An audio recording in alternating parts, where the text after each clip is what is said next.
अथ मंत्रपाठः।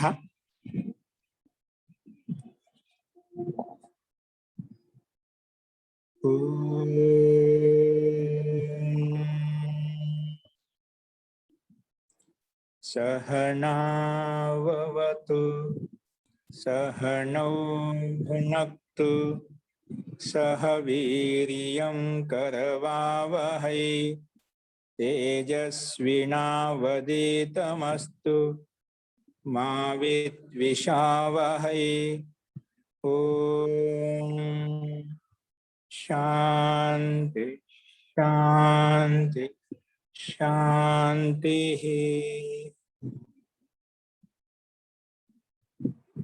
सर्वेभ्यो नमः। अंदरिकी नमस्कार। गुरुभ्यो प्रणामः आचार्य। నిన్నటి పాఠంలో ఎవరికైనా సందేహాలు ఉన్నాయండి? నిన్నటి పాఠంలో ఎవరికైనా సందేహాలు ఉన్నాయండి? నిన్న మనం ఒకటి చెప్పుకుంటున్నాం, చాలా మంది వెళ్ళిపోయారు. ఒకటి మీరు మధ్య మధ్యలో అడుగుతూ ఉంటేనే దాని వెనక ముందు అని చెప్పి కన్ఫ్యూజ్ అవుతున్నాము. మీకు ఏ పండ్లు అంటే చాలా ఇష్టం? మీకు ఏ పండ్లు అంటే చాలా ఇష్టం? సామాన్యంగా త్వం కాని ఫలాని ఈహసే ఇష్టపడుతున్నావు, త్వం కాని ఫలాని ఈహసే అని చెప్పాము. అక్కడ త్వాని ఫలాని ఈహ, త్వం కాని ఫలాని ఈహసే అనేప్పుడు ఫలానిక ద్వితీయ భక్తి బహువచనంలో ఉందన్నమాట. కానీ రుచుధాతుని ఉపయోగించినప్పుడు తుభ్యం కాని ఫలాని రోచంతే అని చెప్పాను. తుభ్యం కాని ఫలాని, ఇక్కడ రుచుధాతు ఎవరికైతే చాలా ఇష్టం అందులో చతుర్థి భక్తి రావాలి. ఏవైతే ఇష్టమో అవి కర్తలో ఉంటాయి కాబట్టి కర్తను బట్టే క్రియాపదం ఉంటుంది అని చెప్పాను. కర్తను బట్టే క్రియాపదం ఉంటుంది. కాని ఫలాని కాబట్టి ఇక్కడ కాని అనేది ప్రథమ భక్తి బహువచనంలో కాబట్టి కాని విశేషణము, ఎవరికి విశేషణం? ఫలానికి విశేషణం.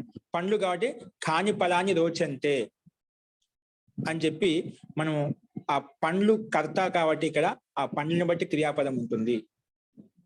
కం ఫలం రోచతే, ఒకవేళ పండు ఏకవచనం ఉంటేనా తుభ్యం కం ఫలం రోచతే, నీకు ఏ పండు అంటే చాలా ఇష్టం. తుభ్యం కం ఫలం, ఏ పండు.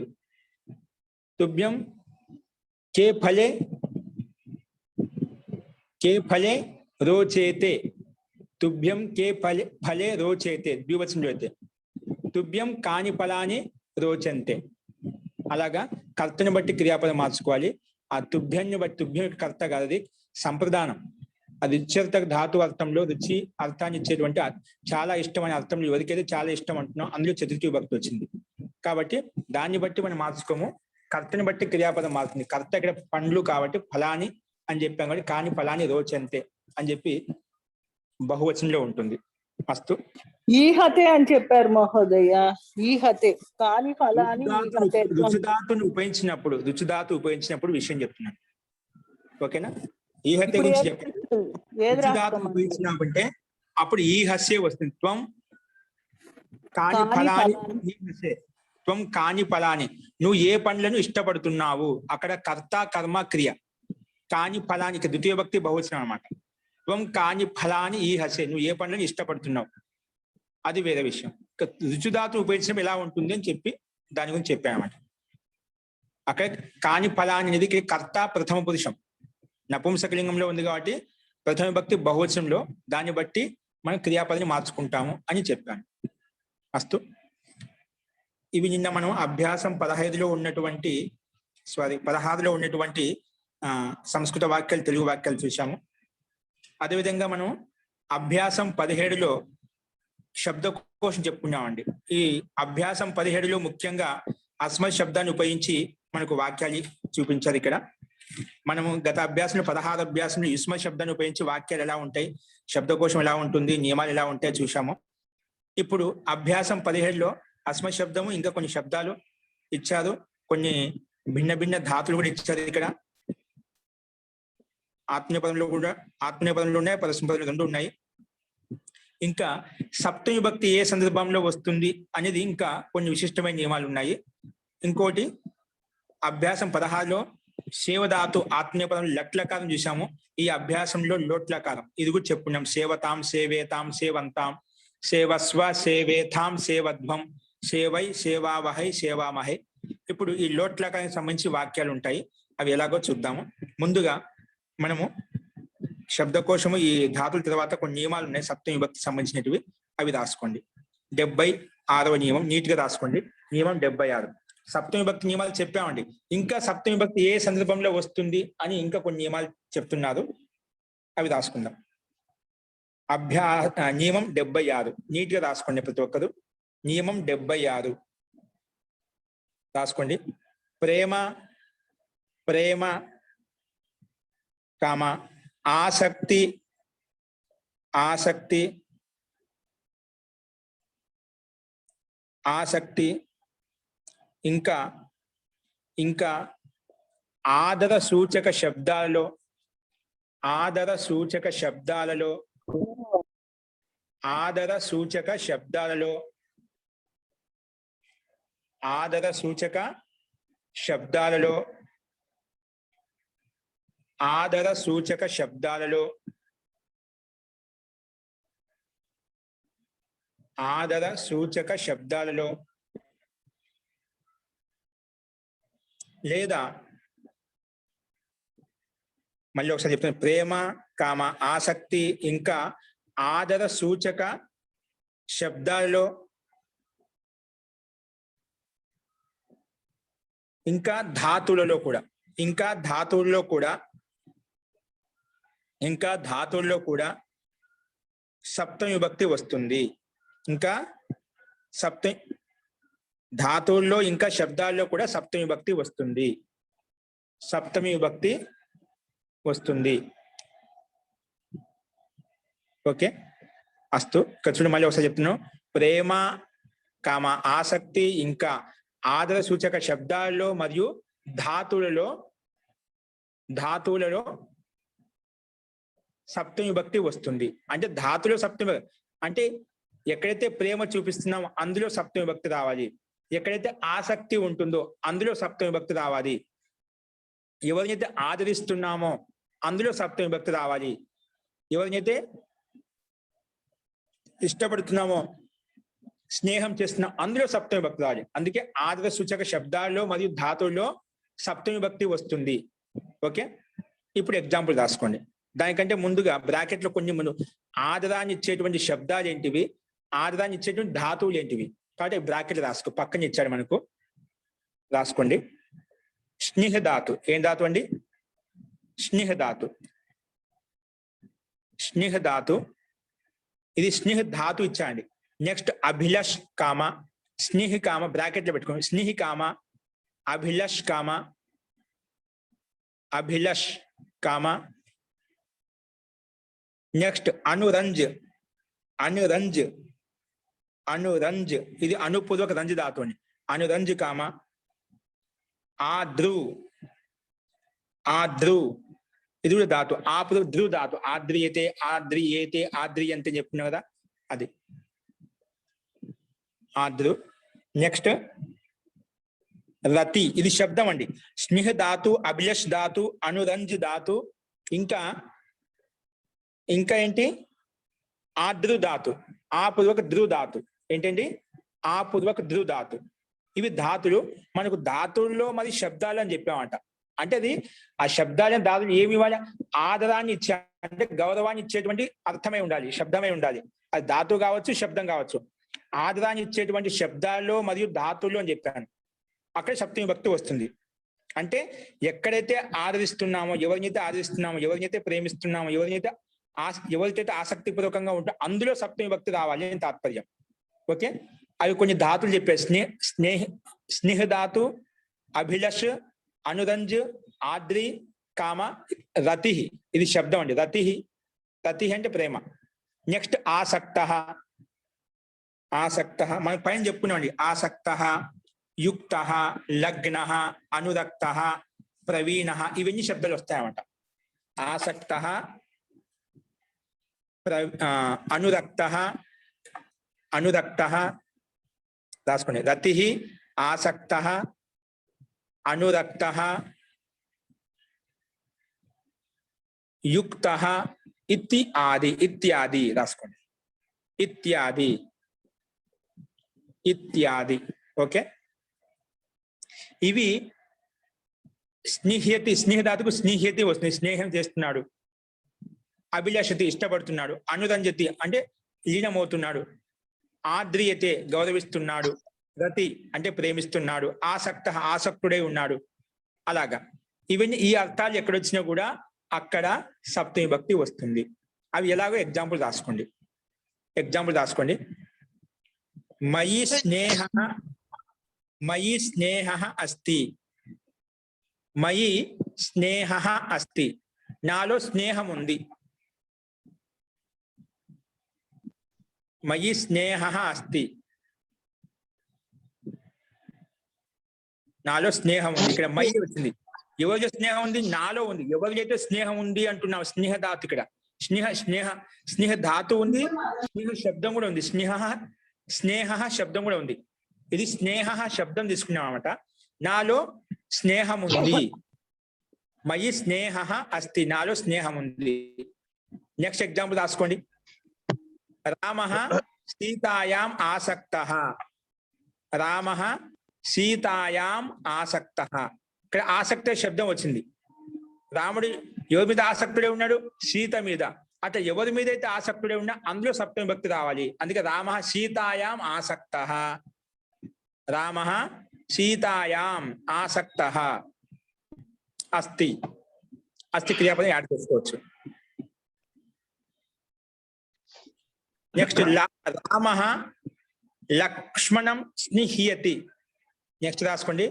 రామః లక్ష్మణం స్నిహ్యతి. ధాతు ఇచ్చాండి. రామః లక్ష్మణే స్నిహ్యతి. సారీ, రామః లక్ష్మణే స్నిహ్యతి. సప్తమి భక్తి రావాలి కదా. రామః లక్ష్మణే, లక్ష్మణ పుల్లింగ శబ్దము, సప్తమి భక్తి ఏమవుతుంది? లక్ష్మణే అవుతుంది. రామః లక్ష్మణే స్నిహ్యతి. చెప్పే ధాతులు వచ్చినా శబ్దాలు వచ్చినా ఏది ఆదరణ ఇచ్చేటువంటి, గౌరవాన్ని ఇచ్చేటువంటి శబ్దాలతోటి సప్తమి భక్తి రావాలని చెప్పినప్పుడు రాముడు లక్ష్మణి లక్ష్మి మీద స్నేహం ఉంది. రాముడికి లక్ష్మి మీద స్నేహం ఉంది. ఇలా స్నేహం చూపిస్తున్నాడు, ఇలా స్నేహం చేస్తున్నాడు అంటే స్నేహపూర్వకంగా గౌరవపూర్వకంగా చూస్తున్నాడని అర్థం. ఇక్కడ ఎవరి మీద స్నేహం ఉందో, ఎవరి మీద అయితే ఆసక్తి ఉందో అందులో సప్తమి భక్తి రావాలి. రాముడికి ఎవరి మీద స్నేహం ఉంది? లక్ష్మణుడి మీద స్నేహం ఉంది. రాముడికి ఎవరి మీద ఉంది? లక్ష్మణుడి మీద స్నేహం ఉంది. కాబట్టి అందుకే లక్ష్మణే స్నేహ్యతి. లక్ష్మణి మీద స్నేహం ఉంది, లక్ష్మణి యందు స్నేహం ఉంది అని అర్థం. రామః లక్ష్మణే స్నేహ్యతి, రాముడికి లక్ష్మణుని యందు స్నేహం ఉంది అని అర్థం వస్తుంది. ఓకే, ఈ రకంగా ఉంటాయి. అలాగా మనం ప్రేమ ఆసక్తి ఎవరి మీద చూపిస్తున్నాం అందులో సప్తమి భక్తి రావాలి. ఇక్కడ కొన్ని ఎగ్జాంపుల్ చూపించాను. నెక్స్ట్ ఇంకా సప్తమి భక్తి ఎక్కడ వస్తుంది రాసుకోండి. నియమం 77. ఇది అర్థమైంది అనుకుంటాను. ఎవరి మీద అయితే ప్రేమ చూపిస్తున్నామో, ఎవరి మీద అయితే ఆసక్తి ఉందో, ఇంకా ఎవరిని అయితే గౌరవిస్తున్నామో ఆదరిస్తున్నామో అందులో సప్తమి భక్తి రావాలి.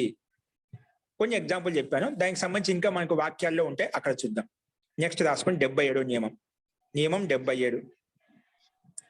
యస్య చ భావేన భావలక్షణం. చూసి రాసుకోండి, స్క్రీన్ మీద ఉంది చూడండి. యస్య చ భావేన భావలక్షణం. యస్య చ భావేన భావలక్షణం. ఇది ఈ నియమం చాలా ఇంపార్టెంట్. ఇది కృదంతంతో కూడుకొని ఉన్నది కాబట్టి కొంచెం జాగ్రత్తగా రాసుకుంటే, జాగ్రత్తగా వినండి చెప్పేటప్పుడు. ఓకే, అస్తు. ఓకే, ఇక్కడ ఏం చెప్పామండి రాసుకోండి. యస్యచ భావేన భావలక్షణం. ఇది బాగా జాగ్రత్తగా రాసుకోండి. ముందు రాసుకొని చెప్తాను. ఒక క్రియ తర్వాత సూత్రం బ్రాకెట్లో పెట్టుకుని యస్యచ భావేన భావలక్షణం. ఇది బాగా జాగ్రత్తగా గమనించండి. ఒక క్రియ తర్వాత రెండవ క్రియ జరిగినప్పుడు ఏం చెప్పాను? ఒక క్రియ తర్వాత రెండవ క్రియ జరిగినప్పుడు మొదటి క్రియలో సప్తమి విభక్తి వస్తుంది. ఏం చెప్పాను? మొదటి క్రియలో సప్తమి విభక్తి వస్తుంది. ఒక క్రియ తర్వాత రెండవ క్రియ జరిగినప్పుడు మొదటి క్రియలో సప్తమి విభక్తి వస్తుంది. సప్తమి విభక్తి వస్తుంది.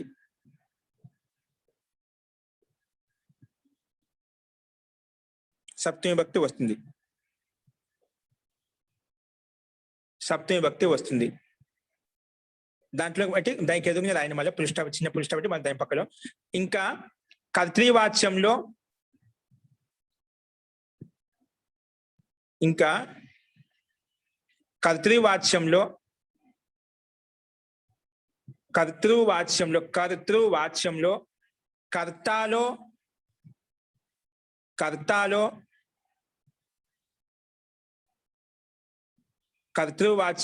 కర్తాలో మరియు కృదంతంలో సప్తమి విభక్తి వస్తుంది. ఇక్కడ మనకు రాసుకొని చెప్తాను. కర్తృవాచ్యంలో కర్తాలో మరియు కృదంతంలో సప్తమి విభక్తి వస్తుంది. కర్తృవాచ్యంలో వాక్యం రాసేటప్పుడు కర్తృవాచ్యంలో కర్తాలో మరియు కృదంతంలో సప్తమి విభక్తి వస్తుంది. ఇది ఒక పాయింట్ అండి. మహోదయ క్షమితామండి. మహోదయ జీ చెప్పండి.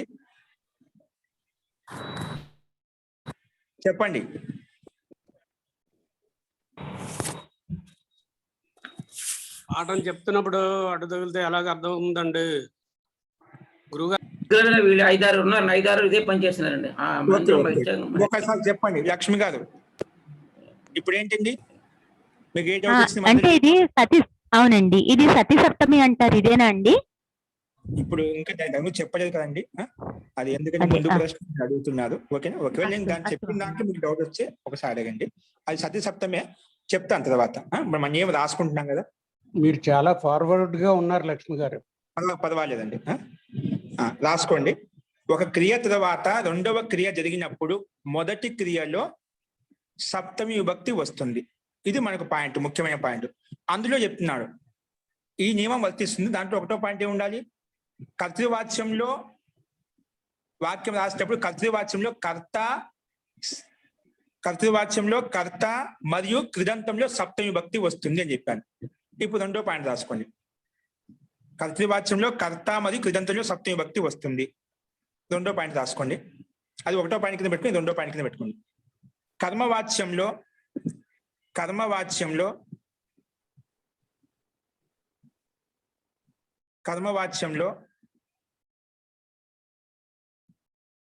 కర్మ మరియు కృదంతంలో సప్తమి విభక్తి వస్తుంది.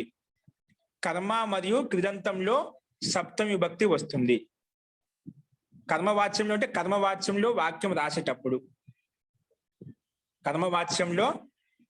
వాక్యం రాసేటప్పుడు కర్మలో మరియు కృదంతంలో సప్తమి విభక్తి వస్తుంది. కర్మలో మరియు కృదంతంలో సప్తమి విభక్తి వస్తుంది. కర్మవాచ్యంలో వాక్యం రాసేటప్పుడు కర్మలో మరియు కృదంతంలో సప్తమి విభక్తి వస్తుంది. ఇంకా దాంట్లో రాసుకుని ఇంకా కర్త అనేది తృతీయ విభక్తిలో ఉంటుంది. ఇప్పుడు కర్మ చెప్పుకున్నాం, క్రియ చెప్పుకున్నాం, కర్త కూడా ఉంటుంది కదా. కర్తలో విభక్తి ఉంటుంది. ఇంకా కర్త అనేది తృతీయ విభక్తిలో ఉంటుంది.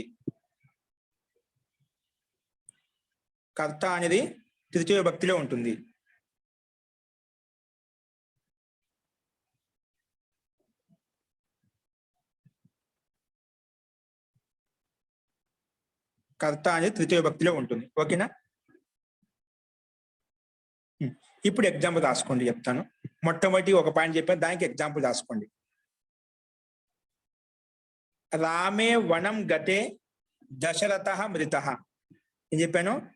రామే వనం గతే దశరథః మృతః. రామే వనం గతే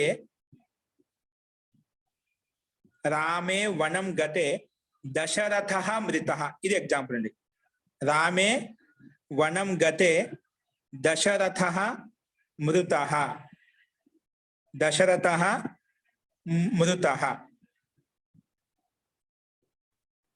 ఓకే, ఇది వాక్యం. ఇప్పుడు దాని పక్కలో ఒక వాక్యం రాయండి అర్థం చేసుకోవడం కోసం. రామః వనం గతః. పక్కన రాసుకోండి బ్రాకెట్ లో. రామః వనం గతః దశరథ మృత. విడివిడి వాక్యాలు. రామ వనం గత, దశరథ మృత. అది పక్కన పెట్టుకోండి. ఇక్కడ మనకి నియమం చెప్పాను, ఇది రామ వనం గత, దశరథ మృత. ఇక్కడ 2 క్రియలు జరిగాయి. మొట్టమొదటి క్రియ ఏం జరిగింది? రామ వనం గత, రాముడు వనానికి వెళ్ళాడు. రాముడు వనానికి వెళ్ళాడు. రెండో క్రియ జరిగింది, రాముడు వనానికి వెళ్ళిన తర్వాత రెండో క్రియ ఏం జరిగింది? దశరథ మృత, దశరథుడు చనిపోయాడు. దశరథ మృత. వెళ్ళి అంటే ముందు ఒక క్రియ జరిగింది, రాముడు వనానికి వెళ్ళడం ఒక క్రియ. రెండో క్రియ జరిగింది దశరథుడు చనిపోవడం, రెండో క్రియ. జరిగినప్పుడు మొదటి క్రియలు ఏమొస్తుంది చెప్పాను? సప్తమి విభక్తి వస్తుంది. మొదటి క్రియలు ఏమొస్తుంది? సప్తమి విభక్తి వస్తుంది. 2 క్రియలు జరిగినప్పుడు మొదటి క్రియలో సప్తమి విభక్తి వస్తుంది అని చెప్పాం. ఇక్కడ ఎక్కడ వచ్చింది? ఇక్కడ మనకు రామే వనం గతే, రాముడు వనానికి వెళ్ళిపోయినప్పుడు. రాముడు వనానికి వెళ్ళిపోయినప్పుడు, రాముడు వనానికి వెళ్ళిపోయినప్పుడు దశరథ మృత. ఆ రెండో వాక్యం దాన్ని ఏం మార్పు చేయలేదు. 2 క్రియలు ఎక్కడ జరిగినా మొదటి క్రియ సప్తమి భక్తి రావాలి. కానీ సప్తమి భక్తి ఎక్కడ వస్తుంది అని చెప్పేది మనకి 1వ పాయింట్ చెప్పినమాట. అది పైన 2 క్రియలు జరిగినప్పుడు మొదటి క్రియలో సప్తమి భక్తి పెట్టుకోవాలి. ఆ సప్తమి భక్తి ఎక్కడ పెట్టుకోవాలి అంటే మొట్టమొదటి పాయింట్ చెప్పింది. కర్త మరియు కృదంతంలో సప్తమి భక్తి పెట్టుకో. కర్తలో మరియు కృదంతంలో సప్తమి భక్తి వస్తుంది. కర్తలో మరియు కృదంతంలో సప్తమి భక్తి వస్తుంది. ఇక్కడ చూడండి, రామే వనం గతే, ఇది ఒక క్రియ, మొట్టమొదటి క్రియ. రామ అనేది ప్రథమ విభక్తి, వనం ద్వితీయ విభక్తి. వనం అంటే ద్వితీయ విభక్తి. కృతే అనేది క్రియాపదం. కృతే అనేది క్రియాపదం. మనం బ్రాకెట్ రాపించాం, రామ వనం గత. రామ కర్త, వనం కర్మ, కృత గత, రామ వనానికి వెళ్ళిపోయాడు. రామ వనం గత, గత అని క్రియాపదం. అంటే ఈ 1వ పాయింట్ చెప్తుంది, కర్తలో మరియు కృదంతంలో, కర్తలో మరియు కృదంతంలో సప్తమి భక్తి వస్తుందని చెప్పి. ఇక్కడ రామ వనం గత, ఇది మనకు వాక్యం బ్రాకెట్ లో చెప్పాను కదా, అది గమనించండి. రామ వనం గత, రామ కర్త, వనం కర్మ, గత క్రియాపదం. కానీ ఏ క్రియాపదం ఇది? కృదంత క్రియాపదం. అంటే దీంట్లో గమ్ ధాతుకి కృత్ ప్రత్యయం తీసుకొచ్చి ఉంటే, కృత్ ప్రత్యయం అంటే తా ప్రత్యయం తీసుకురావడం వలన గత శబ్దం తయారైంది. గమ్ ధాతుకి తా ప్రత్యయం తీసుకురావడం వల్ల గత శబ్దం తయారైంది. కాబట్టి ఇది కృత్ ప్రత్యయంతో తయారైనటువంటి శబ్దం కాబట్టి కృదంత శబ్దం అని చెప్పాం. అంటే రామ కర్త, క్రియాపదం గత అనేది కృదంత శబ్దం. క్రియాపదం కానీ తా ప్రత్యయంతో తయారైనటువంటి శబ్దం. అంటే కృత్ ప్రత్యయం తీసుకొచ్చి కలపడం వలన గత తయారైంది. అందుకే 1వ పాయింట్ చెప్తుంది, కర్తలో మరియు కృదంతంలో సప్తమి భక్తి పెట్టుకో అని చెప్పింది.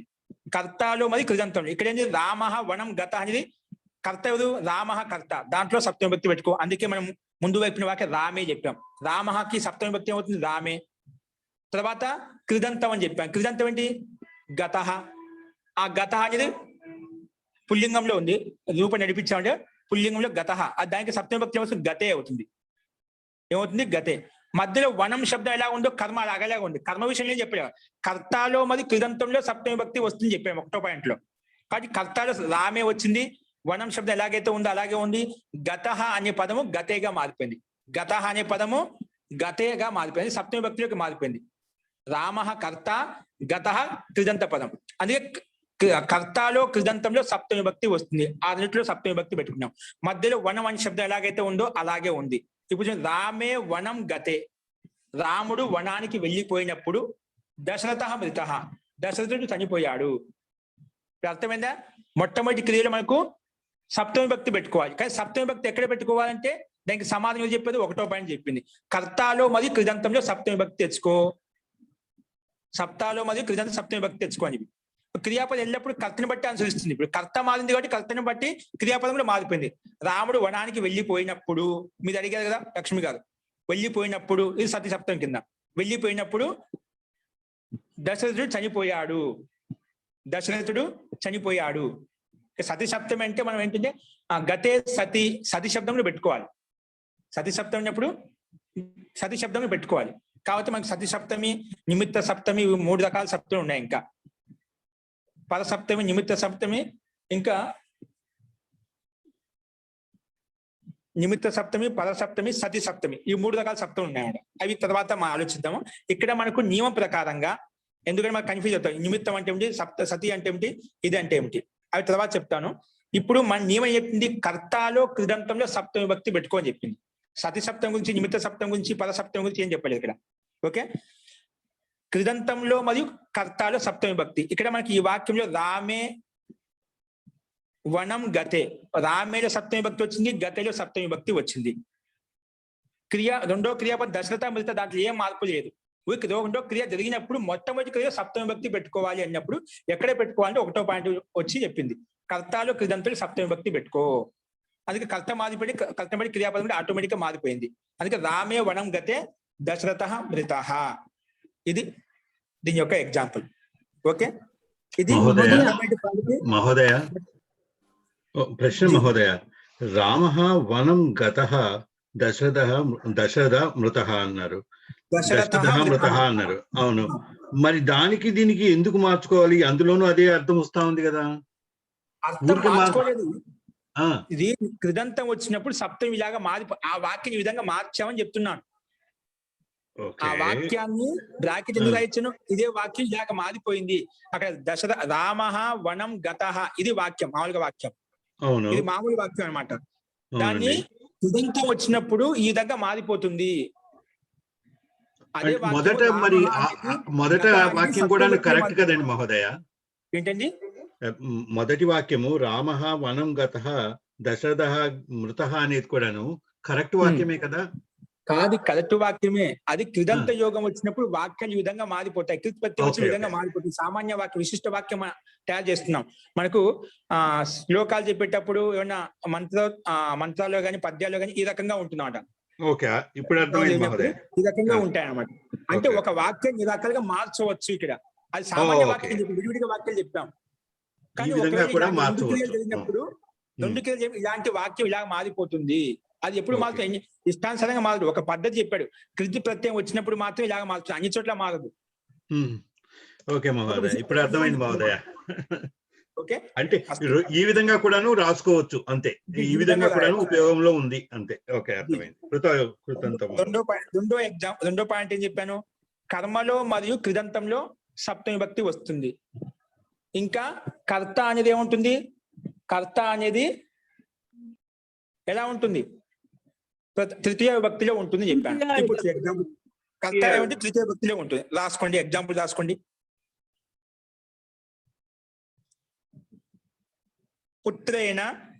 పుత్రేణ శయనే కృతే సతి, పుత్రేణ శయనే కృతే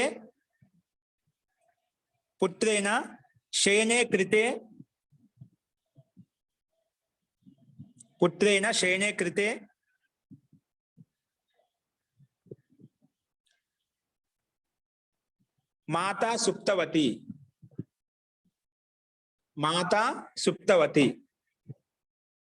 అంటే పుత్రుడు శయనే కృతే సతి, కృతే సతి సప్తమి అంటే అర్థం వస్తుంది కాబట్టి ఇప్పుడు మనకు దాని గురించి చెప్పండి, విభక్తి గురించి చెప్తున్నాం. కానీ సతి సప్తమి బ్రాకెట్ పెట్టుకోండి, ఇబ్బంది లేదు. కానీ మనకి అది ప్రాధాన్యత కాదు, విభక్తి ఏమొచ్చింది ఎలా మారిందో చూస్తున్నాడు. ఎందుకంటే కర్తృవాచ్యం కర్మవాచ్యం చెప్తున్నాం కాబట్టి. అస్తు, పుత్రేణ అంటే పుత్రుడి ద్వారా, శయనే కృతే సతి, శయనం అంటే నిద్రపోయినప్పుడు, మాతా సుప్తవతి అంటే పుత్రుడు నిద్రపోయాడు, తర్వాత మాత నిద్రపోయింది. మాతా సుప్తవతి, మాత నిద్రపోయింది. అంటే రెండు క్రియ, మొట్టమొదటి క్రియ ఏంటి, ముందు పుత్రుడు నిద్రపోవడం, తర్వాత మాత నిద్రపోవడం.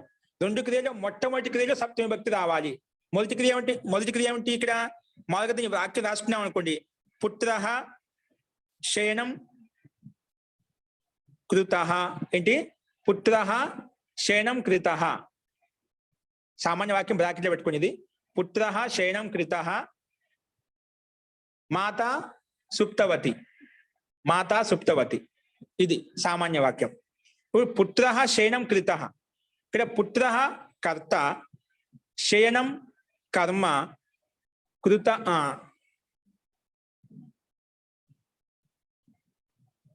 పుత్రః కర్త, శయనం కర్మ, సుప్తః కృత కాదు, సుప్తః రాయండి. సుప్త పుత్రేణ శయనే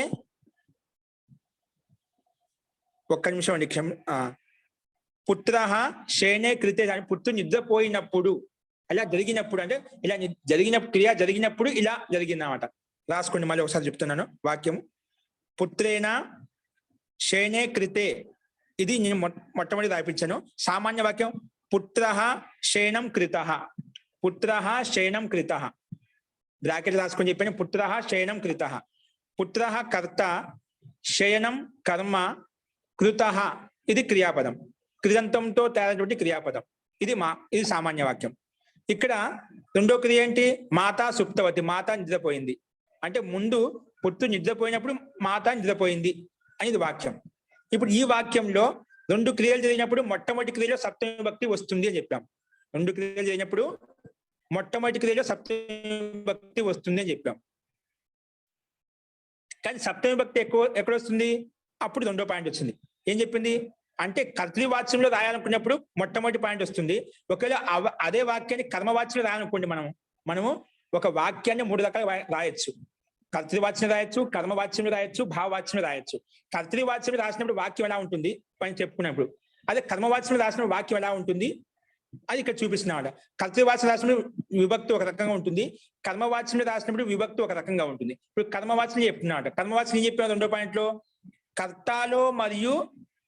కర్మలో మరియు కృదంతంలో సప్తమి విభక్తి వస్తుంది. కర్త గురించి చెప్పలేదు రెండో పాయింట్లో. కర్మలో మరియు కృదంతంలో సప్తమి విభక్తి వస్తుంది.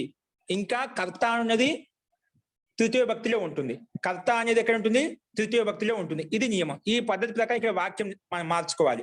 ఇక్కడ పుత్ర శయనం కృత, ఇక్కడ పుత్ర కర్త అని చెప్పాను, శయనం కర్మ అని చెప్పాను, కృత అనేది క్రియాపదం చెప్పాను.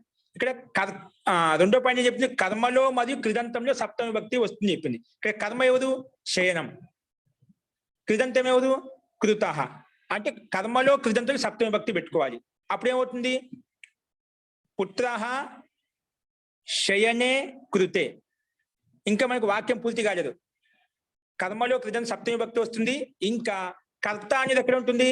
తృతీయ విభక్తిలో ఉంటుంది. కర్త అనే విభక్తిలో తృతీయ విభక్తి. కర్త ఇక్కడ పుత్ర, దాన్ని తృతీయ విభక్తి పెట్టుకోవాలి. పుత్రేణ ఆ రకంగా పుత్రేణ శయనే కృతే మాతా సుప్తవతి. పుత్రేణ శయనే కృతే, పుత్రుడు నిద్రపోయినప్పుడు మాతా సుప్తవతి, మాత నిద్రపోయింది. దీన్ని ఈ రకంగా మనైతే ముందు ఈ క్రియ జరిగింది కాబట్టి ఇలా జరిగింది అని ఆ అర్థంలో మనం సతి సప్తని ఉపయోగిస్తాం. పుత్రుడు నిద్రపోయాడు, అందువల్లే మాతా సుప్తవతి మొట్టమొదటి క్రియలు. అలా జరిగినప్పుడు అంటే పుత్రుడు నిద్రపోయినప్పుడు అప్పుడు మాత నిద్రపోయింది. అర్థమైందా? అందుకని సతి సప్తమి అంట. అలా జరిగినప్పుడు ఇలా అవుతుంది. దీన్ని సతి సప్తమి అంటాం. ఇప్పుడు ప్రసంగం వచ్చిందిగా చెప్తున్నాను. పదసప్తమి అంటే పక్కన నిమిత్తం చేసుకుని ముందు ఏదైనా పని చేసుకోవడం పదసప్తమి అన్నప్పుడు. అదే నిమిత్త సప్తమి అంటే దాన్ని నిమిత్తం చేసుకుని ఇంకేదైనా పని చేసుకోవడం. అది పరంగా అంటే ఏదైనా పని చేసుకోవడం, అది నిమిత్తంగా ఉంటే దాన్ని నిమిత్తం చేసుకుని మన ఏదైనా ఒక పని చేసుకోవడం. అంటే ఇప్పుడు సప్తమి విభక్తి కావచ్చు, పంచమి విభక్తి కావచ్చు, షష్ఠి విభక్తి కావచ్చు. అలాగా ఇక్కడ మనకు పదసప్తమి సంబంధించి ఒక ఎగ్జాంపుల్ కాబట్టి ఇది చెప్పుకున్నామంట. ఓకేనా? ఇప్పుడు రెండో ఎగ్జాంపుల్, మొట్టమొదటి పాయింట్కి సంబంధించి ఎగ్జాంపుల్ చెప్పాను, రెండో పాయింట్ సంబంధించి ఎగ్జాంపుల్ చెప్పాను. ఈ రెండు క్లారిటీకి వచ్చేసాయి. ఇప్పుడు భావవాచ్యం ఇక్కడ వాక్యం లేదు, కర్తృవాచ్యము కర్మవాచ్యం భావవాచ్యం ఇప్పుడు వస్తాయి. అక్కడ మీకు క్లారిటీ వచ్చేస్తుంది. ఇక్కడ సందర్భాన్ని బట్టి చెప్పాను. కర్తృవాచ్యంలో కర్తలో కృదంతంలో సప్తమి భక్తి పెట్టుకున్నాము. ఎలాగంటే రామే వనం గతే దశరథ మృత అని చెప్పాము. అదే కర్మవాచ్యంలో వాక్యం రాసేటప్పుడు పుత్రేణ శయనే కృతే మాతా సుప్తవతి, మాతా సుప్తవతి. అంటే కర్మలో కృతంతో సప్తమి విభక్తి పెట్టుకున్నాం. అందుకే ఈ రకంగా ఈ రెండు వాక్యాలు మనకి ఇక్కడ ఇచ్చారు. ఇప్పుడు ఈ దీంట్లో ఒక సందేహం ఉంటే చెప్పండి, విభక్తిలో ఎలా వచ్చింది, ఎలా మారింది అనేది. దీనికి సంబంధించి ఎగ్జాంపుల్ చాలా వస్తాయండి. అప్పుడు మీకు క్లారిటీ వస్తుంది. ఇప్పుడు చెప్పిన ఉదాహరణలో కర్మవాచ్యంలో ఒక వాక్యం చెప్పాను, కర్తృవాచ్యంలో. ఇది స్పష్టమైంది అందరికి? అస్తు మహోదయ. ఉదాహరణ ఇప్పుడు నెక్స్ట్ నియమం రాసుకోండి. నెక్స్ట్ నియమం రాసుకోండి. నియమం 78. గురుగారు కర్తరి అని చెప్పి ఒక మాట వాడారు, అది కూడా వివరిస్తారా? కర్తరి అంటే కర్తృవాచ్యంలో వాక్యం. కర్తృవాచ్యము కర్మవాచ్యము భావవాచ్యం చెప్పాను కదా. ఒక వాక్యాన్ని మనం ఒక ధాతును మూడు రకాలుగా మార్చుకోవచ్చు. ఏదైనా ఒక వాక్యాన్ని కానీ ధాతును అంటే ధాతు ఖచ్చితంగా ఉంటుంది. ఏదైనా ఒక వాక్యం రాస్తే దాన్ని మూడు రకాలుగా మార్చుకోవచ్చు. కొన్ని కర్తృవాచ్యంలో ఉంటాయి, కర్మవాచ్యంలో ఉంటాయి, భావవాచ్యంలో ఉంటాయి. అది చెప్తున్నా. కర్తృవాచ్యం, కర్మవాచ్యం, భావవాచ్యం అంటే ఏమిటి? ఎన్ని రకాలుగా వాక్యాలు సంస్కృతంలో మనకి ఈ 3 వాచ్యాలలోనే వాక్యాలు ఉంటాయి. లేదా కర్తృవాచ్యంలో ఉంటుంది, లేదా కర్మవాచ్యంలో ఉంటుంది, లేదా భావవాచ్యంలో ఉంటుంది. కర్తరి అన్నా కర్తృవాచ్యం అన్నా రెండు ఒకటే. కర్తరి అన్నా కర్తృవాచ్యం అన్నా రెండు ఒకటే. అంటే కర్తరి ప్రయోగంలో నియమాలు భిన్నంగా ఉంటాయి, కర్మ ప్రయోగంలో నియమాలు భిన్నంగా ఉంటాయి, భావ ప్రయోగంలో నియమాలు భిన్నంగా ఉంటాయి. అవి మనకు ఇప్పుడు నెక్స్ట్ అభ్యాసంలో వస్తాయి, అక్కడ చెప్పుకున్నామండి. అస్తు. నెక్స్ట్ రాసుకోండి. నియమం 78.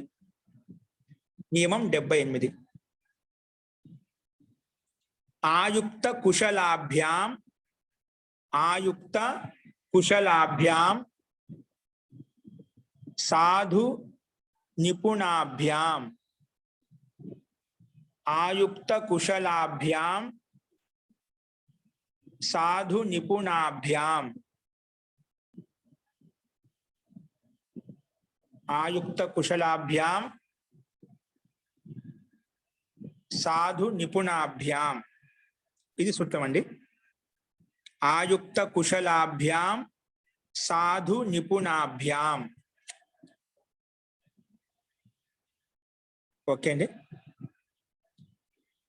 దీని తాత్పర్యం రాసుకోండి. ఆయుక్త కుశలాభ్యాం సాధు నిపుణాభ్యాం.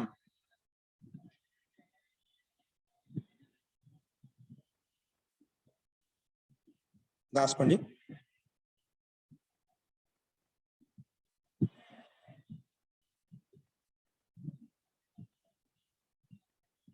సంలగ్నమయ్యాడు అనే అర్థంలో,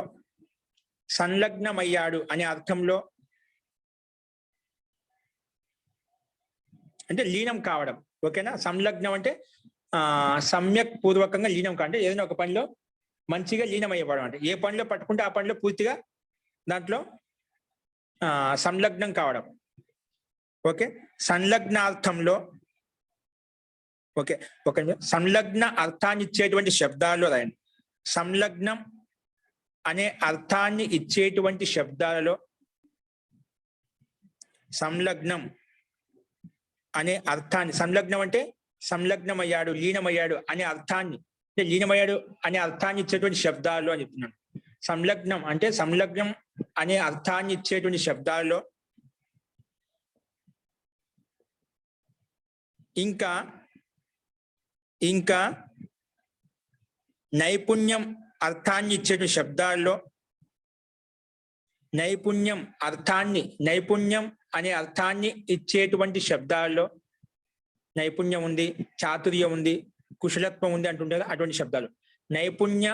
నైపుణ్యం అర్థాన్ని ఇచ్చేటువంటి శబ్దాల్లో సప్తమి విభక్తి వస్తుంది. శబ్దాలలో కావాలి, శబ్దాలతోటి రాయండి. శబ్దాలతోటి సప్తమి విభక్తి వస్తుంది. శబ్దాలు అంటే ఆ శబ్దంలో సప్తమి విభక్తి పెట్టుకుంటాం, మరి సందేహం వస్తుంది. శబ్దాలతోటి నైపుణ్య అర్థాన్ని ఇచ్చేటువంటి శబ్దాల్లో, సంలగ్న అర్థాన్ని ఇచ్చేటువంటి శబ్దాల్లో సప్తమి విభక్తి వస్తుంది. మళ్ళీ ఒకసారి తీసుకోండి. సంలగ్న అర్థాన్ని ఇచ్చేటువంటి శబ్దాలలో, సంలగ్న అర్థాన్ని ఇచ్చేటువంటి శబ్దాల్లో మరియు నైపుణ్య అర్థాన్ని ఇచ్చేటువంటి శబ్దాల్లో, నైపుణ్య అర్థాన్ని ఇచ్చేటువంటి శబ్దాలతోటి సప్తమి విభక్తి వస్తుంది. సంలగ్న అర్థాన్ని ఇచ్చేటువంటి శబ్దాల్లో మరియు సంలగ్న అర్థాన్ని ఇచ్చేటువంటి శబ్దాలతోటి, పైన కూడా రాసుకోండి, శబ్దాలతోటి మరియు నైపుణ్య అర్థాన్ని ఇచ్చేటువంటి శబ్దాలతోటి, నైపుణ్య అర్థాన్ని ఇచ్చేటువంటి శబ్దాలతోటి సప్తమి విభక్తి వస్తుంది. సంలగ్న అర్థాన్ని ఇచ్చేటువంటి శబ్దాలతోటి మరియు నైపుణ్య అర్థాన్ని ఇచ్చేటువంటి శబ్దాలతోటి సప్తమి విభక్తి వస్తుంది. ఓకే. ఇప్పుడు ఒకసారి సంలగ్న అర్థాన్ని ఇచ్చేటువంటి శబ్దాలు ఏంటివి, నైపుణ్య అర్థాన్ని ఇచ్చేటువంటి శబ్దాలు ఏంటివి, అవి బ్రాకెట్లు రాసుకుందాం. ముందు సంలగ్న అర్థాన్ని ఇచ్చేటువంటి శబ్దాలు ఏంటివో రాసుకోండి, బ్రాకెట్లు పెట్టుకోండి. వ్యాపృతః,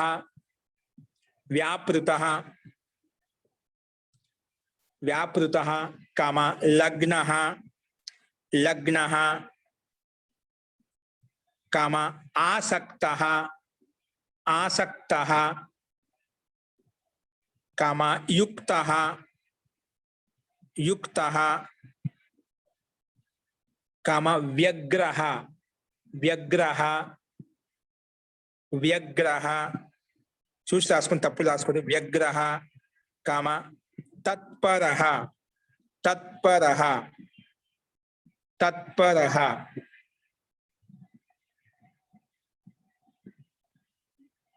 తత్పరః తత్పరః ఇవి సంలగ్న అర్థం. అంటే సంలగ్న లీనం కావడం. ఇప్పుడు వ్యాపృత అంటే వ్యాపృతుడయ్యాడు అంటే లీనమయ్యాడు అర్థం వస్తుంది. అదేవిధంగా ఆసక్తుడు లగ్న అంటే లగ్నమయ్యాడు, ఇది కూడా ఏదైనా పని లీనం కావడం. ఆసక్త ఒకరి మీద ఆసక్తుడయ్యాడు అంటే ఆసక్తుడు అక్కడ లీనమైన అర్థం వస్తుంది. ఇవన్నీ లీనమయ్యాడు అనే దానికి పర్యాయవాచ శబ్దాలు అండి. ఇవన్నీ పర్యాయవాచ శబ్దాలు. ఈ శబ్దాలతోటి అంటే ఎవరి మీద అయితే ఆసక్తుడవుతున్నాడో, ఏ పనిలో అయితే లీనమవుతున్నాడో, ఎందులో అయితే వ్యగ్రంగా ఉన్నాడు, ఎందులో తత్పరమై ఉన్నాడో అందులో సప్తమి భక్తి రావాలి. ఆ శబ్దాల్లో సప్తమి కాదు, ఆ శబ్దాల్లో సప్తమి భక్తి కాదు. ఎందులైతే లీనమయ్యాడు అంటున్నామో అందులో సప్తమి భక్తి రావాలి. ఎందులైతే వ్యాపృతుడైనా యుక్తుడైనా లగ్నం ఆసక్తుడైనా ఇంకా ఏ విధంగా అయితే దాంట్లో లీనమయ్యాడో అందులో సప్తమి భక్తి రావాలి. అది గమనించండి. ఇవి సంలగ్న అర్థాన్ని ఇచ్చిన కొన్ని శబ్దాలు చెప్పాను. ఈ బ్రాకెట్ క్లోజ్ చేసి మళ్ళీ బ్రాకెట్ రాసుకోండి. ఇప్పుడు నైపుణ్య అర్థాన్ని ఇచ్చేటువంటి శబ్దాలు ఏవి అవి రాసుకుందాం. నైపుణ్య అర్థాన్ని ఇచ్చేటువంటి శబ్దాలు చూసుకోండి, బ్రాకెట్ రాసుకోండి. కుశలః ఇవి కూడా నైపుణ్యాన్ని ఇచ్చేటువంటి పర్యాయవాచ శబ్దాలే అండి. కుశలః నిపుణః కుశలః నిపుణః కామ సాధుః సాధుః కామ పటుః పటుః కామ ప్రవీణః ప్రవీణః కామ దక్షః దక్షః కామ చతురః చతురః ఇవన్నీ పర్యాయవాచ శబ్దాలండి. చతురః చతురః చతురః ఓకే. చతురః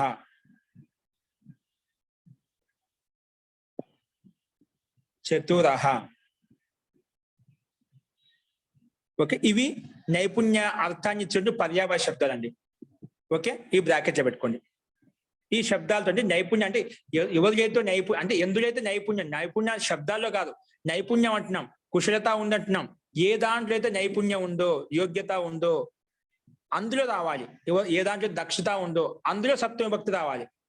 అంతేగాని ఈ శబ్దాల్లో సప్తమి భక్తి కాదు, ఎందులో అయితే ఉందో అందులో సప్తమి భక్తి రావాలి. ఓకే, ఇప్పుడు ఎగ్జాంపుల్ రాసుకుని తెలుస్తుంది. ఇప్పుడు లగ్నమయ అంటే సంలగ్నార్థంలో ఒక ఎగ్జాంపుల్ రాసుకోండి. కార్యే రామః కార్యే లగ్నః రామః కార్యే లగ్న. ఎందులో లగ్నమయ్యాడు? పనిలో లగ్నమయ్యాడు. అది పని ఏదైనా కావచ్చు. రామః కార్యే లగ్న. కార్యే అనే సప్తమి భక్తి అండి. ఎందులో లగ్నమయ్యాడు? కార్యం అంటే పనిలో లగ్నమయ్యాడు. కార్యం అంటే పని, పనిలో లీనమయ్యాడు. అట్లా ఎందులో అయితే లీనమయ్యాడు అందులో రావాలి. కార్యే లగ్నః అని చెప్పొచ్చు, కార్యే వ్యాపృతః, కార్యే యుక్తః, కార్యే వ్యగ్రః, కార్యే తత్పరః. ఇవన్నీ ఏదైనా పెట్టుకోవచ్చు మనం. ఇవన్నీ పర్యాయవాచ శబ్దాలు కాబట్టి ఒక్కొక్క చోట ఒక్కొక్క ప్రయోగాన్ని బట్టి అర్థాన్ని బట్టి ఒక్కొక్క చోట ఒక్కొక్క శబ్దాన్ని ఉపయోగించుకుంటాము. కొంచెం సూక్ష్మ భేదం ఉంటుంది కానీ మూల తాత్పర్యం అదే ఉంటుంది. ఓకే, రామః కార్యే లగ్నః తత్పరః యుక్తః వా అని రాసుకోండి. రామః కార్యే లగ్నః కామ తత్పరః తత్పరః కామ యుక్తః యుక్తః వా వా అంటే లేదా. అట్లా మిగతా కొన్ని చెప్పాను, మిగతా అన్నిట్లో ఏదో రాసుకోవచ్చు మనం. ఓకే, ఇది లగ్నమయ్యాడు అని సంలగ్నార్థంలో ఒక ఎగ్జాంపుల్ చూపించి దీన్ని బట్టి అన్ని రాసుకోవచ్చు. నెక్స్ట్ ఎగ్జాంపుల్ రాసుకోండి. నిపుణత నైపుణ్యం గలవాడు. నైపుణ్యం ఎందులో నైపుణ్యం ఉండాలి అది చెప్తున్నాడు. నైపుణ్యం ఎందులో ఉండాలి అది రాసుకోండి. కృష్ణః కృష్ణః శాస్త్రే కుశలః. కృష్ణః కృష్ణః శాస్త్రే శాస్త్రంలో కుశలః. కృష్ణః శాస్త్రే కుశలః. చూడండి, ఎందులో కుశలుడంట? శాస్త్రం చెప్పి నపుంసకలింగంలో ఉంది కాబట్టి శాస్త్రే వచ్చింది సప్తమి విభక్తి ఏకవచనంలో. కృష్ణుడు శాస్త్రంలో నిపుణుడు లేదా కుశలుడు. ఎందులైతే కుశలత చూపిస్తున్నావు, నైపుణ్యం చూపిస్తా, అందులో సప్తమి విభక్తి రావాలి. ఇక్కడ శాస్త్రంలో చూపిస్తున్నా అంటే శాస్త్రే, అందుకే దాంట్లో సప్తమి విభక్తి పెట్టాం. అట్లా ఏ దాంట్లో అయితే చూపించామో నైపుణ్యం ఉందో అందులో సప్తమి విభక్తి రావాలి.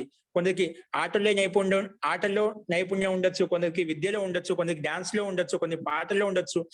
ఎవరికి ఏ దాంట్లో నైపుణ్యం ఉందో అందులో సప్తమి విభక్తి రావాలి. అది గమనించండి. ఇక్కడ ఒకటి ఎగ్జాంపుల్, శాస్త్రే కృష్ణ శాస్త్రే కుశల కమ నిపుణ కమ పటు వా మిగిలిన శబ్దాలు ఇంకా చాలా ఉన్నాయి. అవి ఏదైనా పెట్టుకోవచ్చు.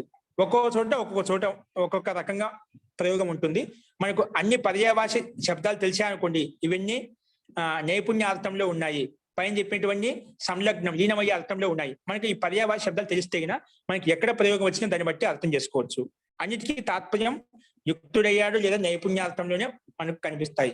ఇలాంటి అర్థం ఎప్పుడు వచ్చినా అక్కడ ఖచ్చితంగా సప్తమి విభక్తే ఉంటుంది. అది గమనించండి. ఓకే, నెక్స్ట్ రాసుకోండి. నియమం 79. నియమం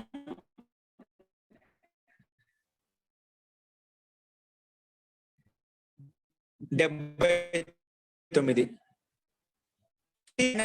ఇప్పుడు అని ఏ రకంగా ఉంటుంది? కర్తృవాచ్యంలో వచ్చినప్పుడు ఒక రకంగా ఉంటుంది, కర్మవాచ్యంలో వచ్చినప్పుడు ఒక రకంగా ఉంటుంది. రెండు చూపించాం.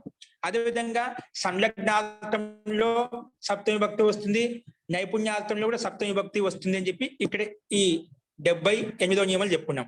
నెక్స్ట్ ఇంకే ఎక్కడ వస్తుంది సప్తమి విభక్తి? రాసుకోండి. నియమం 79. నియమం 79 సంలగ్న అంటే ఏంటి మహోదయ?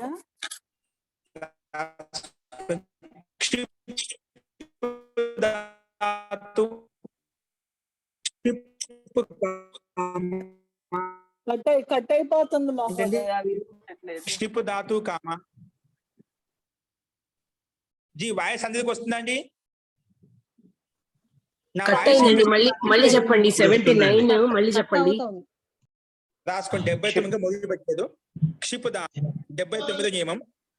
క్షిప్ ధాతు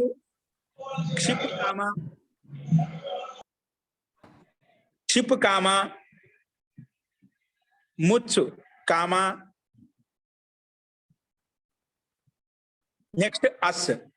ఇక్కడ 3 ధాతులు ఇచ్చాము. క్షిప్ ధాతు, ముచ్చు ధాతు, అసు ధాతు. ఈ 3 పైన చెప్పుకున్నామండి. 3 ధాతులు మనకి పైన వచ్చాయి. క్షిప్ ధాతు, ముచ్చు ధాతు, అసు ధాతు. క్షిప్ అంటే ఏంటి? విసిరివేయటం. ముచ్చు అంటే ఏంటి? వదిలిపెట్టడం, వదలటం. విసిరివేస్తున్నామన్నా వదులుతున్నామన్నా అర్థం దాదాపుగా దగ్గర సంబంధం. ఇవి కూడా పర్యావాచ శబ్దాల్లాగా ఉంటాయి అర్థం. అస్ అంటే ఇక్కడ విసిరివేయటం. అస్ అంటే విసిరివేయటం. అంటే దాదాపుగా ఈ 3 ధాతులు భిన్నంగా ఉన్నాయి చూడటానికి ధాతులు, కానీ అర్థము దాదాపుగా సమానంగా ఉంటుంది. ఇవి కూడా పర్యావాచ శబ్దాలే, పర్యావాచ అర్థమే. ఓకేనా? ఏం చెప్పాను? క్షిపు ధాతు, ముచ్చు ధాతు, అసు ధాతు. ఓకే, ఈ ధాతులతోటి రాసుకునే క్షిప్పు కామ, ముచ్చు కామ, అస్ అస్ అస్ బ్రాకెట్ రాసుకున్నారు. ఇవి 3టికి అర్థం ఏంటి? విసిరివేయటం, విసిరివేయటం. 3టికి ఒకే అర్థం వస్తుంది. విసిరివేయటం లేదా వదిలివేయటం, అది బ్రాకెట్లో పెట్టుకోండి. 3టికి ఒకే అర్థం అండి. విసిరివేయటం లేదా వదిలివేయటం, వదలటం. విసిరివేయటం లేదా వదలటం అని బ్రాకెట్లో పెట్టుకోండి. అస్తు. క్షిపు, ముచ్చు, అస్ ఈ ధాతువులతోటి ఇప్పుడు ఈ ధాతులు 3 చెప్పిన ఈ 3 ధాతులతో ఈ ధాతువులతోటి ఇంకా విశ్వాసము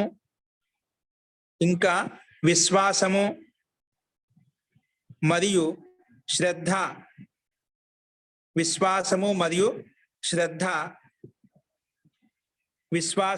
మరియు శ్రద్ధ అర్థాన్ని ఇచ్చేటువంటి, విశ్వాసము మరియు శ్రద్ధ అర్థాన్ని ఇచ్చేటువంటి శబ్దాలలో మరియు ధాతులు, శబ్దాలు కావచ్చు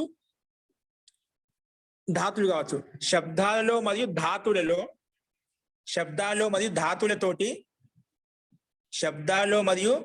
ధాతులతోటి సప్తమి విభక్తి వస్తుంది.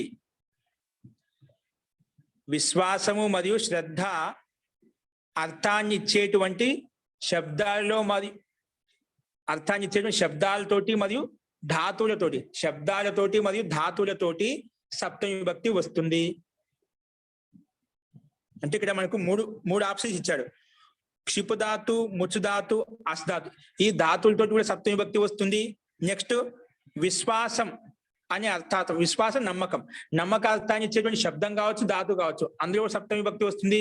ఇంకోటి చెప్పారు శ్రద్ధ, శ్రద్ధ అర్థాన్ని ఇచ్చేటువంటి శబ్దం కావచ్చు, ధాతువు కావచ్చు.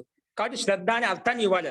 అది శబ్దంతో కూడా మనకు శ్రద్ధ అనే అర్థం వస్తుంది, ధాతువుతో కూడా శ్రద్ధ అనే అర్థం వస్తుంది. అలాగా శ్రద్ధ అర్థాన్ని ఇచ్చేటువంటి ధాతువుతో కానీ శబ్దంతో కానీ, అదేవిధంగా విశ్వాసం అనే అర్థాన్ని ఇచ్చేటువంటి శబ్దంతో కానీ ధాతుతో కానీ సప్తమి విభక్తి వస్తుంది. ఇంకా ఈ 3 ధాతులతో కూడా సప్తమి విభక్తి వస్తుంది అని చెప్పాం. ఓకే, అది ఇక్కడ చెప్పాను.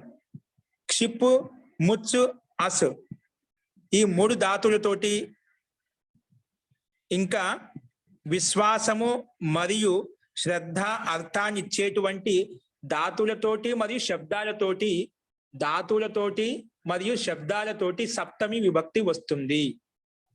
సప్తమి విభక్తి వస్తుంది. ఈ 3 ధాతులన్నా ఉండాలి, లేదా విశ్వాసం అర్థాన్ని ఇచ్చేటువంటి లేదా శ్రద్ధ అనే అర్థాన్ని ఇచ్చేటువంటి శబ్దాలు కానీ ధాతులు కానీ ఉండాలి. అప్పుడు మనకు సప్తమి విభక్తి వస్తుంది.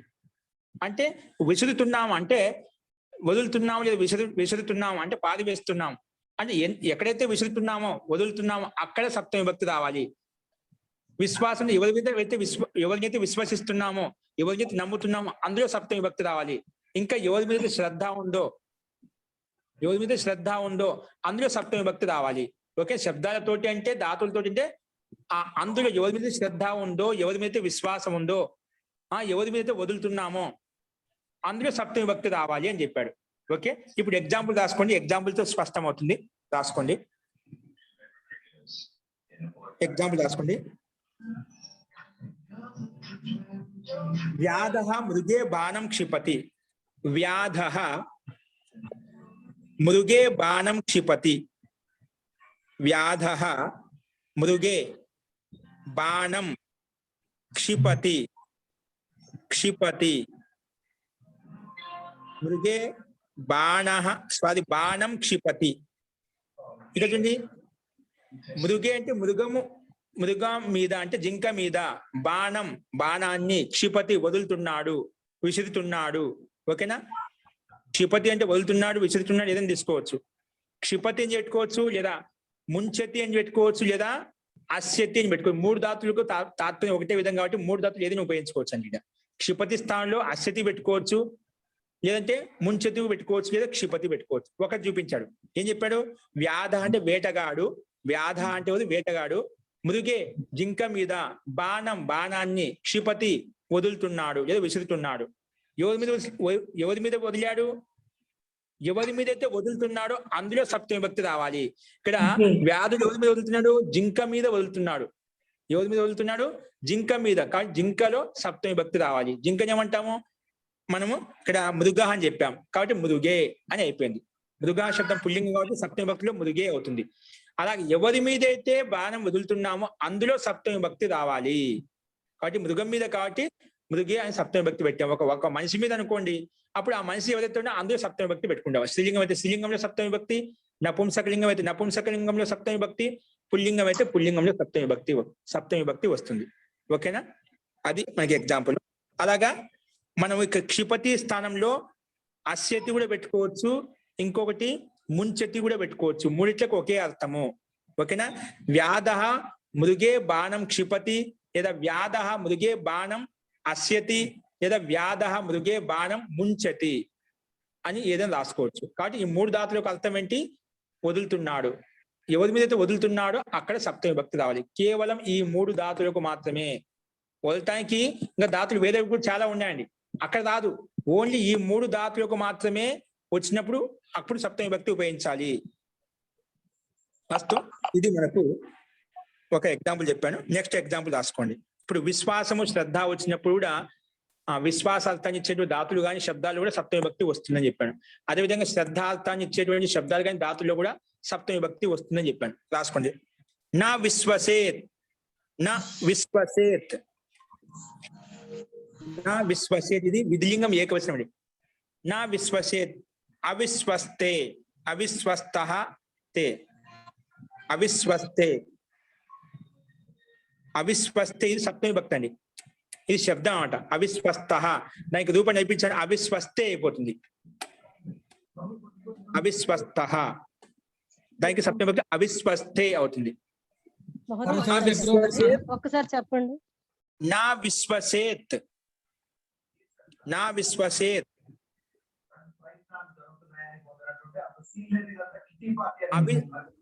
నా విశ్వసేత్, అవిశ్వస్తే, అవిశ్వస్తే ఇది సప్తమి భక్తి ఏకవచనం. విశ్వాసం లేని వాని యందు విశ్వసించవద్దు. నా విశ్వసేత్, విశ్వసించవద్దు ఎవరిని? విశ్వాసం లేని వాని యందు విశ్వసించవద్దు అని అర్థం. నా విశ్వసేత్ అనేది క్రియాపదం. నా విశ్వసేత్ అనేది క్రియాపదం. ఏమి క్రియాపదం? విధిలింగ, విధిలింగ ఏకవచనం అండి. విధిలింగిలో ప్రథమ విభక్తి ఏకవచనం. నా విశ్వసేత్, విశ్వసించవద్దు. ఇక్కడ ధాతు ఇచ్చాడు. ఇంకోటి శబ్దం ఏంటి? అవిశ్వస్తే అంటే విశ్వాసం లేని వాని యందు విశ్వాసం ఉంచవద్దు, విశ్వాసం పెట్టుకోవద్దు. అవిశ్వస్తే, అవిశ్వస్తః, అవిశ్వస్తౌ, అవిశ్వస్తాః, అవిశ్వస్తే, అవిశ్వస్తస్య, అవిశ్వస్తయోః, అవిశ్వస్తానాం. సప్తమి భక్తులు అవిశ్వస్తే అంటే ఎందు అని పేరు పెట్టుకున్న లోపల అందున అని చెప్పి, అంటే విశ్వాసం లేని వాని పెట్టుకోవద్దు అని అర్థం. ఓకేనా? శబ్దం ఒకటి, ధాతు ఒకటి చూపించాడు. ఓకేనా? ముఖ్యంగా శబ్దంలో నా విశ్వసేత్, విశ్వసించవద్దు ఎవరిని? అవిశ్వస్తే, విశ్వాసం లేని వాడిని విశ్వసించవద్దు. అవిశ్వస్తే సప్తమి భక్తి. సప్తమి భక్తి ఎక్కడ వచ్చిందంటే విశ్వాసం లేని వాని యందు విశ్వాసం పెట్టుకోవద్దు అని తాత్పర్యం. ఓకేనా? ఇది ఒకటి అట్లా ఎగ్జాంపుల్ చూపించాను. ఓకే, దీనికి సంబంధించిన ఎగ్జాంపుల్స్ మనకు ఇంకా వాక్యాలు ఉంటాయి, అక్కడ చూద్దాము. ఇప్పుడు ఒకటి సంధి నియమం వచ్చింది. ఏంటంటే సంధి నియమం. ఇది ఒకసారి చూసుకోండి, రాసుకొని చెప్తాను, సింపుల్ గా ఉంది. నియమం 80, నియమం 80, నియమం 80. ఇది సేమ్ నిన్న చెప్పాం, ఇది స్తునాశ్చు అని చెప్పి. సేమ్ దీనికి ఆపోజిట్ అండి. అక్కడ తవర్గ స్థానంలో చవర్గం పెట్టాం. ఏం పెట్టాను? తవర్గ స్థానంలో చవర్గం పెట్టాము. ఇక్కడ టవర్గం టవర్గం వస్తుందండి. సేమ్ శాస్త్రం టవర్గం పెట్టాలి, అంతే, అంతకనే ఏం లేదు. అక్కడ దంత సకారం ఉన్నది, ఇక్కడ మూర్ధన్య సకారం పెట్టుకుంటాం. దంత సకార స్థానంలో ఇక్కడ మూర్ధన్య సకారం పెట్టుకుంటాము. అక్కడ ఏం పెట్టాము? తాళవి సకారం పెట్టాము. శంఖంలో ఉండే సకారం పెట్టాము. ఇక్కడ ఋషి షట్కోణంలో ఉండే సకారం పెడతాం, అంటే మూర్ధన్య సకారం పెట్టుకుంటాం. అదే తేడా. తవర్గ స్థానంలో టవర్గం వస్తుంది, దంత సకార స్థానంలో సరస్వతి సకార స్థానం మూర్ధన్య సకారం వస్తుంది. ఇదే తేడా. అక్కడ తాళవి సకారాన్ని దంత చవర్గాన్ని తీసివేసి దాని స్థానంలో ఏం పెట్టుకోవాలి? మూర్ధన్య సకారం టవర్గం పెట్టాలి, అంతే. అది సేమ్ దానికి సమానంగా అవుతుంది రూపం. ఓకే, ఇది ఏ సంధి? నియమం 80 రాసుకోండి. నియమం 80. ఇది ఏ సంధి? స్తుత్వ సంధి రాసుకోండి. అది స్తుత్వ సంధి. అది స్తుత్వ అంటే చుత్వ అంటే చవర్గం చేసామన్నమాట. స్తుత్వ సంధి అని చెప్పాము. ఇది స్తుత్వ సంధి, మూర్ధన్య సకారం అండి. అక్కడ తాళవ సకారము చూ పెట్టాము, ఇక్కడ మూర్ధన్య సకారము టూ పెడతాం. స్తుత్వ సంధి. ఏ సంధి? స్తుత్వ సంధి. స్తుత్వ సంధి, స్తుత్వ సంధి. దీనికి సూత్రం ఏంటి? రాసుకోండి. స్టునాష్టు, స్టునాష్టు. చూసి రాసుకుని తప్పులు రాసుకోవద్దు. స్టునాష్టు. ఇక్కడ చూడండి, స్టునాష్టు, స్టునాష్టు. ఓకే, స్టునాష్టు ఇది సూత్రం అండి. ఒకసారి కేಳಿ చెప్తాను, ఇది మరి రేపు చెప్పుకున్నాము. ఒకసారి వినండి. ఇది సూత్రం ఏంటి? ఇది కూడా సేమ్ మన స్తోష్టునాస్తుకు సమానంగానే ఉంటుంది. దాన్ని గమనించండి, కాబట్టి నీకు పోయి చూసుకోండి. దాన్ని ఎక్కడ మారుస్తున్నాను? ఇక్కడ సేమ్ సకారము లేదా తవర్గము తర్వాత, సకారము లేదా తవర్గము తర్వాత, సకారము లేదా తవర్గం తర్వాత, లేదా ముందు, లేదా ముందు అక్కడ షకారము చవర్గం చెప్పి ఇక్కడ ఏమంటున్నాను? షకారము లేదా టవర్గం ఉంటే, షకారము లేదా టవర్గం ఉంటే అప్పుడు తవర్గ స్థానంలో టవర్గం వస్తుంది, సకార స్థానంలో షకారం వస్తుంది. ఇది దీని యొక్క అర్థం అండి. ఓకేనా? దానికి సంబంధించే ఇక్కడ ఎగ్జాంపుల్ ఇచ్చారు. రామ షష్ఠ, రామ షష్ఠలో దంత సకారానికి తాళ సకారం చేశాం. రామ అనేది లేదా మళ్ళీ చెప్పండి సకారం చేశాం. ఆచార్య. సకారము లేదా అది చెప్తాను తర్వాత చెప్తాను. ఒక అర్థం కావడం చెప్పాను, రాయిస్తాను, మళ్ళీ తర్వాత రాయిస్తాను. ఈ రకంగా మారుతుంది అనమాట. ఓకేనా? రామస్ షష్ఠ, ఇక రామస్ లో సకారం ఉంది, ఆ సకారానికి మూలధన సకారం చేసుకుంది. రామ షష్ఠ డబల్ మూలధన సకారం అయిపోతుంది, డబల్ అయిపోతుంది. అలాగే తత్ ప్లస్ టీకా, తత్లో తవర్గం ఉంది, ఆ తవర్గానికి తవర్గం వస్తుంది, తత్ టీకా అయిపోతుంది. తత్ టీకా. ఇష్ ప్లస్ తమ్, ఇష్ లో మూలధన సకారం ఉంది, ఇది వెనక వచ్చింది, తిప్పి వచ్చింది కాబట్టి ఇష్టాంలో మూలధన్య షకారం ఉంది కాదు ఉంది, దాని పక్కన తవర్గం ఉంది, తవర్గ స్థానం టవర్గం పెట్టుకోవాలి, అందుకే ఇష్టం అయిపోయింది. అంటే తకారం టవర్గంగా మారిపోయింది, ఇష్టం. అదే కదా రాష్ట్రం, రాష్ట్రం. ఈ రకంగా ష్టుత్వ సంధి ఉంటుంది. కేవలము ష్టుత్వ సంధి ఏ విధంగా అయితే ఉందో అక్కడ తవర్గ స్థానంలో చవర్గం పెట్టాము, ఇక్కడ తవర్గ స్థానం టవర్గం పెట్టుకుంటాము. అక్కడ సకార స్థానంలో తాళ సకారం పెట్టాము, ఇక్కడ అదే దంత సకార స్థానంలో మూలధన సకారం పెట్టుకుంటాం. ఇది తేడా అండి. ఓకే, ఇది నీకు రేపు రాయిస్తాను ఎగ్జాంపుల్ చెప్పేసి. ఓకే, ఇది దీని తర్వాత మనకు సప్తమి విభక్తికి సంబంధించిన నియమాలన్నీ ఇక్కడ పూర్తిగా కంప్లీట్ అయ్యాయి. సప్తమి విభక్తికి సంబంధించిన నియమాలు పూర్తిగా ఇంకా సంబంధించిన వాక్యాలు అనేది ఎక్కడ ఏ విధంగా అనేటివి మనం రేపు వాక్యాలు చూద్దాము. ఇంకా స్తుత్వసంధి కూడా రేపు చెప్పుకుందామండి. ఇంకా మీకు ఎవరికైనా డౌట్లు ఉంటే ఈ మంత్రపాఠ అయిపోయిన తర్వాత అడగండి. అస్తు మంత్రపాఠ. ఓం సర్వే భవంతు సుఖినః, సర్వే సంతు నిరామయాః, సర్వే భద్రాణి పశ్యంతు, మా కశ్చిద్ దుఃఖ భాగ్ భవేత్. ఓం శాంతి శాంతి. సర్వేభ్యో నమః. అందరికీ నమస్కారం అండి. ధన్యవాద మహోదయ. ధన్యవాద మహోదయ. ధన్యవాద మహోదయ.